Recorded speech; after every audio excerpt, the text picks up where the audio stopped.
Sud Radio, faut que ça change. Anthony Martin-Smith. Effectivement, faut que ça change. Comme chaque semaine sur Sud Radio à partir de 20h30, juste avant le rugby.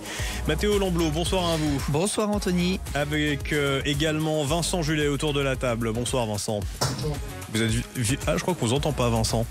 Ah là ça y est, on vous entend. Oui, c'est mieux. Vice-président de l'APHPP et président de Bien Vivre son handicap à Courbevoie. Vous êtes également candidat à l'élection municipale 2026 de Courbevoie, je dois le préciser, à des fins d'équité de temps de parole. Merci, allez, je vous propose qu'on démarre tout de suite notre émission avec notre programme qui est assez chargé. Il habite dans un logement social de la ville de Paris. Il s'appelle Otto. Il est avec nous par téléphone. On va le recevoir tout de suite dans la vraie vie. Il va nous parler d'un ascenseur qui dysfonctionne depuis quelques années et contre lequel il est en colère. Et nous aurons également le président de Paris Habitat qui viendra nous répondre, enfin en tout cas lui répondre sur justement cet ascenseur qui dysfonctionne. Et en deuxième partie d'émission, on parlera des 10 ans des attentats qui ont tragiquement touché Paris avec la présidente de l'Association française des victimes de terrorisme, Catherine Bertrand, et de la course qu'elle organise, une course solidaire. Vous allez voir, c'est très intéressant. Allez, c'est parti. Agissons ensemble pour une société plus juste. L'association APF France Handicap présente Sud Radio, faut que ça change. La vraie vie. La vraie vie, effectivement, avec au 0826 300 300 Otto qui, je le disais en sommaire de cette émission, habite le 11e arrondissement. C'est bien ça à Paris. Bonsoir à vous, Otto. Tout à fait, bonsoir. Merci de prendre bien le temps de nous parler. Vous êtes, donc je le disais, locataire d'un logement social de la ville de Paris. Vous êtes utilisateur de fauteuils roulants parce que en situation de handicap. Racontez-nous un petit peu ce qui aujourd'hui vous amène à témoigner dans les médias et ce qui vous rend en colère. Tout d'abord, merci de nous donner la parole et me laisser cette opportunité d'expliquer ce qu'on vit. Donc cela fait plus de 6 ans qu'on est dans un immeuble qui est récent, construction de moins de 10 ans dans le centre de Paris, et qui se devait d'héberger des Parisiens en situation de handicap lourd, comme moi-même. Je suis en fauteuil roulant électrique, j'ai besoin d'une tierce personne pour me déplacer. Ce type de logement, aussi nommé logement ULS, ont été demandés par la mairie de Paris et sont dédiés pour accueillir des personnes lourdement handicapées, permettant d'offrir une autonomie totale dans la ville, à la fois pour se déplacer, à la fois pour sortir et rentrer chez soi, mais aussi avec des portes assez larges pour que les fauteuils puissent se déplacer convenablement. Dans un parc haussmannien qui ne dessert pas assez de logements de ce type, malheureusement. D'accord. Et aujourd'hui, on vit un calvaire car notre ascenseur a subi des pannes par centaines depuis que l'on vit dans cet immeuble, encore une fois, qui est relativement neuf. Par centaines, oui, tout à fait. Et globalement, ça fait depuis combien de temps que ça dure, ça ? Ça fait presque 5 ans maintenant que ces pannes sont chroniques. Ce qui nous empêche d'avoir une vie normale, ce qui nous empêche d'être rassurés quand on quitte nos logements, sachant que peut-être on ne pourra pas y rentrer quand je vais travailler, ou quand je travaillais du moins le soir, j'avais la peur au ventre de me dire est-ce que je vais pouvoir rentrer chez moi, est-ce que je vais pouvoir retrouver ma chambre, est-ce que je vais pouvoir me nourrir et sortir, et sortir le lendemain, exactement, et puis honorer mes rendez-vous professionnels, honorer et c'est pas que moi, c'est 3 autres personnes en situation de handicap en fauteuil roulant et d'autres qui d'ailleurs ne sont pas dans dans ce dossier que du coup on a déposé auprès du tribunal de Paris, on va en discuter. Vous avez déposé une plainte. Reconnaître tout à fait, oui, tout à fait, car on ne peut plus vivre convenablement, on ne peut plus aller chez nos kinés, chez nos docteurs, chez nos médecins, on ne peut plus travailler, on ne peut plus honorer nos rendez-vous tout simplement et on ne peut plus vivre dans ces conditions. Alors, je vais me tourner autour de la table avec Vincent Julet. Vincent Julet, j'ai l'impression que c'est pas un sujet que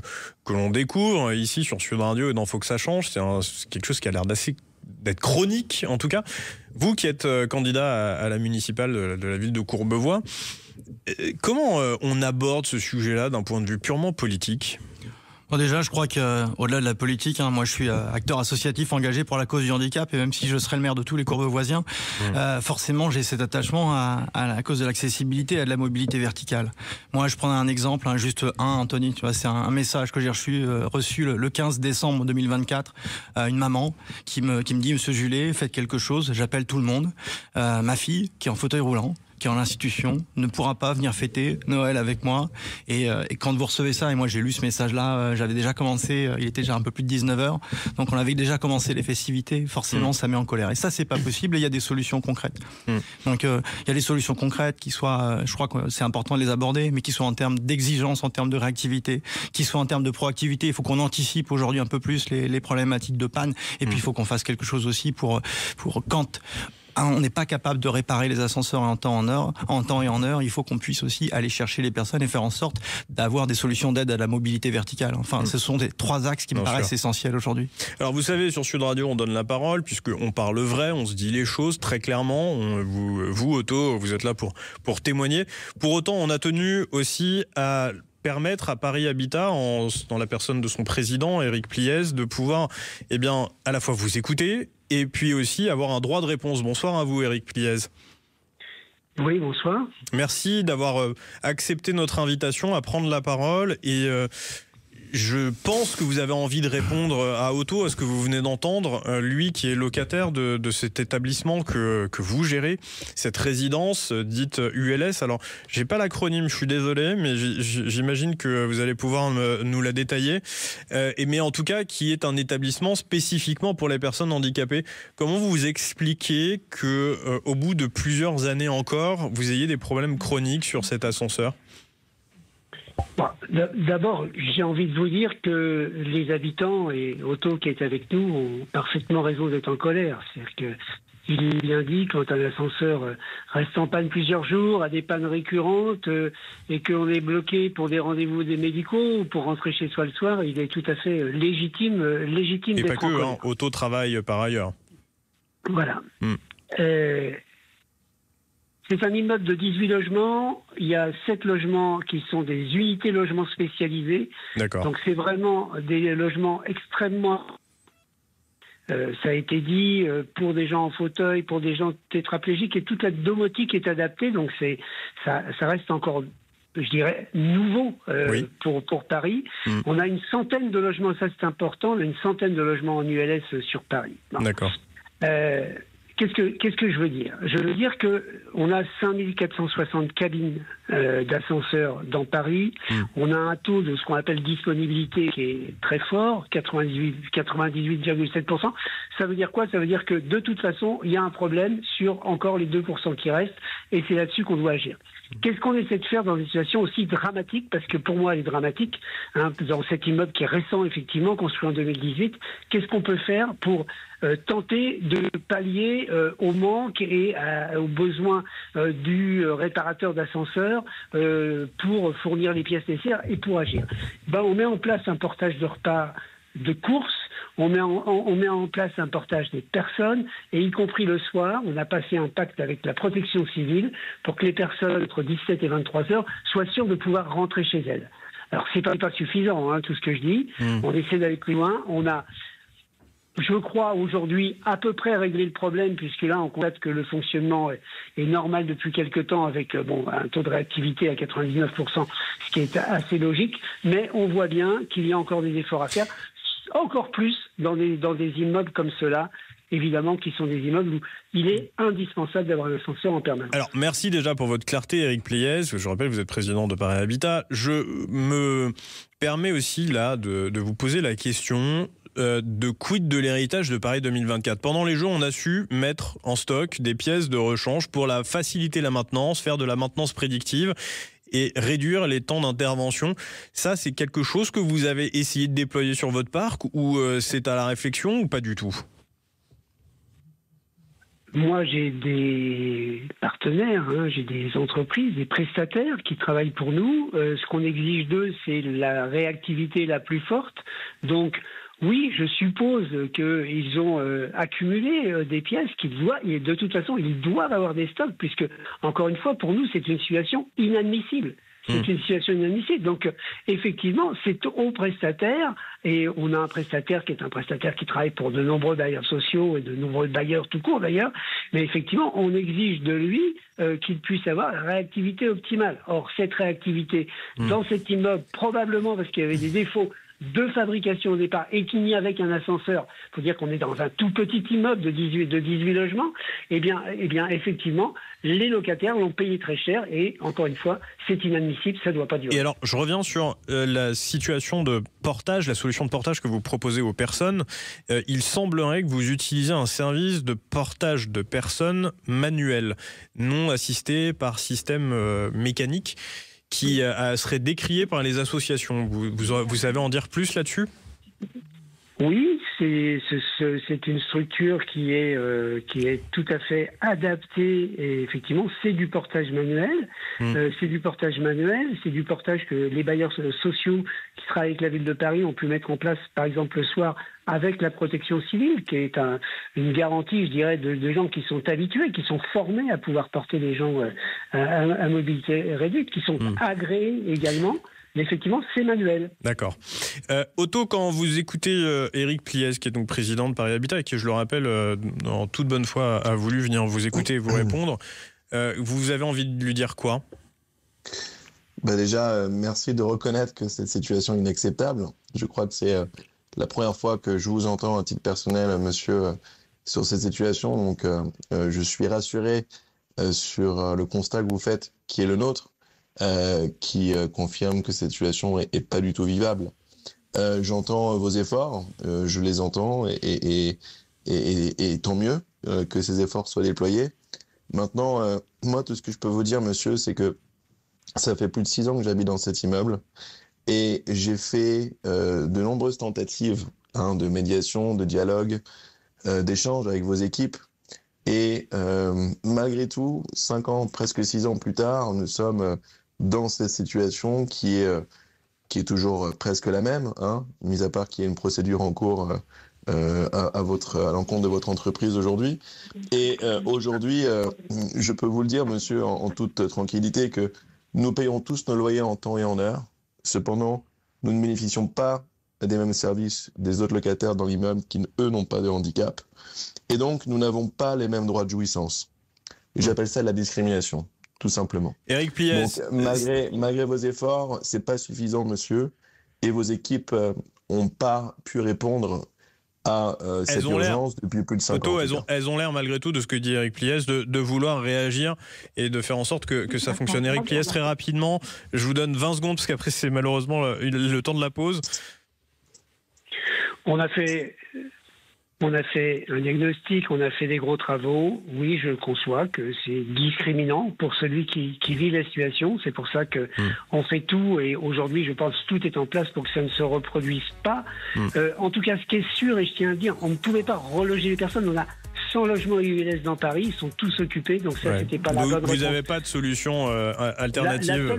La seule solution, non, il n'y a pas de solution alternative. La seule solution, c'est-à-dire que le prestataire fasse son boulot et que les choses remarchent dans les meilleurs délais. Et pour l'instant, elles remarchent. Merci infiniment, Éric Pliès. Je rappelle, vous êtes président de Paris Habitat. Je vous propose, messieurs, peut-être de vous mettre en lien hors antenne et peut-être que discuter vous aidera à aboutir à une solution plus pérenne pour les locataires de cet immeuble. Vous bougez pas sur Sud Radio. Merci Otto également d'être venu témoigner. Juste après la pub, on parlera de ces 10 ans des attentats qui arrivent en novembre avec une course commémorative. Vous bougez pas, à tout de suite. Sud Radio, faut que ça change. Anthony Martin-Smith. De retour sur l'antenne de Sud Radio avec la rencontre qui vient juste après cette émission. Bordeaux-Bègles. Bayonne. Merci Mathéo Lamblot. Avec vous également autour de la table Vincent Julet. Et puis notre invité du jour, Catherine Bertrand. Vous êtes vice-présidente de l'Association française des victimes du terrorisme. En fait, célèbre, c'est un bien méchant mot d'ailleurs. Mais on commémore plutôt les 10 ans des attentats de Paris, de Bataclan, du Stade de France, de tous ces restaurants qui, dans Paris, malheureusement, ont connu cette tragédie. On va en parler avec vous parce que vous organisez cette course commémorative le 9 novembre. Vous allez aussi nous raconter votre histoire. Mais avant, on a la présidente du Comité national olympique du sport français, qui est aussi l'ancienne ministre des Sports et qui est une amie que je remercie infiniment d'avoir d'être sorti de son rendez-vous pour nous dire quelques mots au sujet de cette initiative qu'elle soutient. Bonsoir Amélie Oudéa-Castéra. Oui, bonsoir. Bonsoir. Merci d'être venu prendre quelques minutes pour nous parler. Merci à vous de parler de cette thématique. Alors, je sais qu'elle est importante pour nous. Elle est importante pour toi, pour vous, également pour le CNOSF. Dis-nous-en quelques mots. Non, mais je suis très contente que vous ayez Catherine Bertrand sur votre plateau parce que Catherine, je pense qu'elle incarne cette résilience, cette mémoire qu'on doit aux victimes de ces attentats épouvantables du 13 novembre 2015 qui ont, je pense, vraiment marqué nos mémoires. On a l'obligation de se souvenir, on a l'obligation d'honorer la mémoire des victimes, d'avoir aussi ce moment... j'ai envie de dire de partage avec celles des victimes qui n'ont pas perdu la vie et qui peuvent encore témoigner et relayer un certain nombre de messages, d'émotions, d'appels. Moi, je suis très fière que le Comité national olympique et sportif français soit aux côtés d'une vingtaine de partenaires dans ce tour de table pour soutenir cet événement. Catherine, en plus, a eu une expérience très particulière avec les Jeux olympiques et paralympiques de Paris. Je suis sûre qu'elle aura à cœur de vous le raconter tout à l'heure. Effectivement. Parce que c'est là qu'elle a vraiment pris conscience de la puissance du sport comme véhicule de transmission, de partage, de communion, comme un espace grâce auquel on fait nation. Et je pense que c'est exactement de ça dont il s'agit pour... ce dimanche 9 novembre avec cette course le matin qui démarra à 9h au départ du Stade de France, avec cette marche à 14h que je ferai moi au départ de la place de la République. Alors Amélie, on va pas courir. Qui va nous permettre de vivre par ce moment de sport, voilà, cet impératif de commémorer pour dépasser la douleur. Bon, merci Amélie Oudéa-Castéra d'être venue dire quelques mots au sujet de cette course et de cette marche, et on va en détailler un peu plus le programme avec Catherine Bertrand. Merci d'avoir pris le temps pour en parler, c'est très, très important, surtout du point de vue du CNOSF, comme vous venez de le dire. Merci Amélie. Ouais, il faut que tout le monde s'inscrive nombreux, vraiment, à cette course ou à cette marche. Il y en a pour tous les rythmes, pour toutes les configurations, et en plus à chaque inscription d'un participant, c'est un don qui est fait aux victimes, aux associations qui les défendent, comme la FVT le fait, donc 13 unis, 13-unis au pluriel.org, et tous pour courir et marcher, tous pour par le sport, faire nation et se souvenir. Merci encore. Elle a tout dit. Merci Amélie. Elle a tout dit, Catherine Bertrand. Donc il n'y aura pas d'interview. Voilà, on va passer au rugby. Bon, Catherine Bertrand, effectivement, Amélie Oudéa-Castéra, dans sa grande générosité habituelle, a pris le temps là de venir témoigner de l'implication du CNOSF, le Comité national olympique du sport français. Vous, justement, dans ce qu'elle a raconté, vous avez finalement découvert l'entrain du sport alors même que vous étiez enclavé chez vous, enclavé en tout cas dans ce traumatisme qui a été et qui est peut-être encore le vôtre depuis 10 ans. Et vous avez compris quelque chose. Tout à fait. Alors, je me permets, je suis un peu déstabilisée parce que je ne m'y attendais pas et je suis très émue. Je suis extrêmement émue par le message d'Amélie, donc merci beaucoup Amélie. Effectivement, l'année dernière, j'étais vraiment... Bon, déjà, j'étais au Bataclan le 13 novembre 2015, donc non blessé physique, mais avec mais blessé mental, voilà, psychique. Tout à fait. J'ai développé un lourd stress post-traumatique par rapport à ça. Merci. Et donc, l'année dernière, j'ai en plus perdu un ami très cher qui était aussi au Bataclan, qui a mis fin à ses jours, qui s'appelle Fred Desvilles, en mai 2024. Donc, j'étais, pour tout vous dire, au fond du trou. Et je pensais franchement que rien ne pourrait me tirer vers le haut. Je ne voyais pas d'espoir ni d'avenir jusqu'à ce que les Jeux Olympiques arrivent. Alors moi, j'étais en mode protection chez moi parce que je me suis dit il va y avoir beaucoup de monde à Paris, je vais faire des crises d'angoisse, donc vaut mieux que je reste chez moi. J'ai regardé la cérémonie d'ouverture et là, je me suis complètement transformée. Vous avez pris une claque ? Ah ouais, je me suis vraiment pris c'est même plus qu'une claque, ça m'a envahi. Je crois que vous parlez de déclencheur. Ouais, c'était vraiment un événement déclencheur. Je me suis retrouvée à être devant mon écran, à être heureuse, à avoir encore de nouveau des sentiments positifs que j'avais perdus depuis quelque temps. Et ça m'a donné espoir en l'avenir. Et je me suis dit, le sport, c'est vraiment un super moyen de véhiculer plein de choses. Et comment on en arrive à vouloir organiser une course pour la commémoration de ces 10 ans, juste avec ce déclencheur? Qu'est-ce qui se passe dans votre esprit, dans votre tête, pour en arriver à vouloir monter ce défi qui est quand même de taille? Et d'ailleurs, je le précise, Sud Radio va se constituer en team, en équipe, pour venir justement soit faire la marche ou soit faire la course. Ah, c'est super, on a besoin de vous, donc venez nombreux, on serait très contents de vous accueillir. Alors en fait, effectivement, il y a eu les Jeux Olympiques qui ont été un élément déclencheur. Arrivé en septembre, quand il n'y a plus les Jeux Olympiques pour vraiment fédérer autour et qu'on soit très nombreux à être porté par le sport, c'est vite retombé comme un soufflet pour moi. Je me suis dit, c'est dommage parce qu'on a vécu des moments inédits, extrêmement fédérateurs. J'ai vu les Français heureux se rassembler autour du sport et j'avais envie de perpétuer un peu ce sentiment-là. Et d'un côté et de l'autre, en septembre dernier, on a fait des réunions avec les associations de victimes des attentats du 13 novembre et on s'est dit qu'est-ce qu'on va faire, qu'est-ce qu'on va proposer pour les 10 ans. Et effectivement, les 10 ans, depuis 10 ans, on commémore entre victimes, et avec les officiels bien sûr, mais on commémore entre nous. Au bout de 10 ans, j'estime que c'est la France qui a été attaquée et je pense que c'est l'occasion maintenant d'ouvrir les commémorations à tous les Français. Alors vous en avez un qui justement a beaucoup aussi fait pour le sport français, c'est Tony Estanguet. Il a publié un mot cette semaine en vidéo et donc je propose qu'on l'écoute. Chers amoureux du sport, j'espère que vous allez bien. Je vous invite à une journée très importante, le dimanche 9 novembre prochain, pour commémorer ensemble et par le mouvement les 10 ans des tragiques attentats de novembre 2015. Alors à l'appel de l'Association française des victimes du terrorisme, venez courir, marcher ou juste vous rassembler. N'hésitez pas à vous connecter sur le site 13uni.org pour trouver toutes les informations et vous inscrire. Je compte sur vous et merci pour votre soutien. Mathéo Lamblot. Comme vous le disiez, Catherine Bertrand, on a tous été touchés, tous les Français ont été touchés par ces attaques de novembre 2015. Donc c'est aussi important que tout le monde, que tous les Français viennent se rassembler ce 9 novembre. Mais oui, en fait, j'estime que les Français sont également concernés par ces commémorations. Tout le monde, quand je parle de mon 13 novembre, tout le monde me parle de son 13 novembre.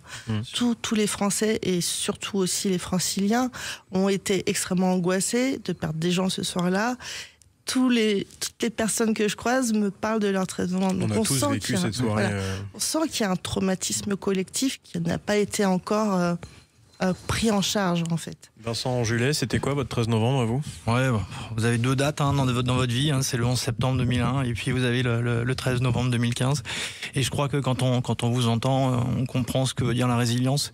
Quand on vit avec une situation de handicap, on connaît quelque part la brutalité de la vie, mais quand on vit ce genre d'événement, je crois qu'on peut difficilement s'imaginer ce que ça peut représenter. Et je crois qu'être là à vos côtés ce jour-là, c'est avec émotion, avec respect du moment, je crois que c'est essentiel. Écoutez, merci infiniment à tous d'être venus ce soir, que ce soit Otto, que ce soit Eric Pliès, le président de Paris Habitat. Vous, Catherine Bertrand, vice-présidente de l'Association française des victimes du terrorisme, pour cette commémoration des 10 ans des attentats tragiques de Paris. Merci Vincent Julet, merci Mathéo Lamblot, merci Louane Puisset à la réalisation et Anthony Urvois également à la réalisation. Merci Amélie Oudéa-Castéra. Merci à vous d'avoir écouté cette émission. Elle est un petit peu lourde, je vous le cache pas, à diriger, mais toujours un plaisir de vous retrouver chaque semaine ici sur Sud Radio pour Faut que ça change. Et maintenant vient la rencontre, quelque chose de plus joyeux. Union Bordeaux-Bègles, Bayonne contre Bayonne. Merci Mathéo Lamblot et à la semaine prochaine sur Sud Radio.